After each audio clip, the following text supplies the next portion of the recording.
Now, some shit they've done that is a bit surprising, or maybe you wouldn't have expected, is revamped Forsaken Guard armor, which is adding to Night Elf, Blood Elf, and Dwarf revamped armor, which means the world revamp is confirmed 100%. Absolutely. Yes. Anyway, there's new Forsaken Guard armor. It actually looks pretty fantastic. They got a pretty nice looking pole arm, and this is something added to this new Night Elf Guard armor, some new Blood Elf Guard armor, and also the new Dwarf Guard armor. Now, that Dwarf stuff certainly is interesting, because there are 2 updated Dwarven tanks. Actually, as well as siege engines being updated for everybody. Now, you look at that and you kind of think, like, so why? Why are they doing this? Is this just so that aren't there dwarf siege engines outside of Ironforge? Yeah, there are. I could not tell you. Is it just so they can be updated? What's going on? Yes, that is a good question. A person who exists in my head that hypothetically asked that question. I think these new dwarves look fantastic. I really like those. Also, as Ellie highlighted, some new mole machines as well. These were used in the new Brewfest event. Of course, though, there's been quite a lot of dwarf-related stuff that has been data mined. People are maybe thinking there'll be trading post cosmetics. We've got the khaz'algar stuff.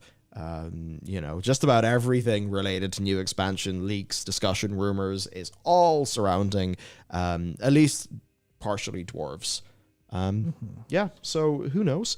I suppose you could have as a B plot in this new expansion, like Night Elves, Forsaken, maybe returning to their homes a little bit.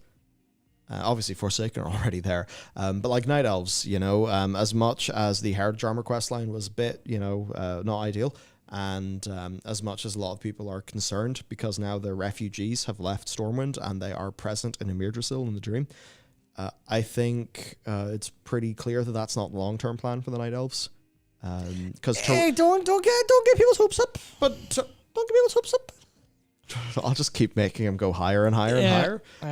Didn't Tyrande send that priest to cleanse Moonwells to sort of help restore the land? It was some demon shit showed up, so they sent the detachment to see what was going on. No further context than that, to be honest. I think there's obviously you could say whatever you want about it and go, well, obviously, they cleansed the Moonwell and Fellwood, so clearly if you have a little bit of a time skip, 5 to 10 years, then you could clearly have them reclaim all of the area surrounding Hyjal. And Hyjal is still on fire and still has Ragnaros in it, which isn't true, of course. So maybe they could do some magic and reclaim all of Hyjal and get rid of the way to the Firelands, especially now because Farak's wearing some Firelord armor after he spoilers, and then spoiler, you could use that opportunity to get rid of the Druids of the Flame problem once and for all with the new Druids of the Flame being interesting. And then you could go, well, they're not going to remake Hyjal and basically the top half of Kalimdor, so at least unless they do a full world revamp, which 12.0 maybe 12.0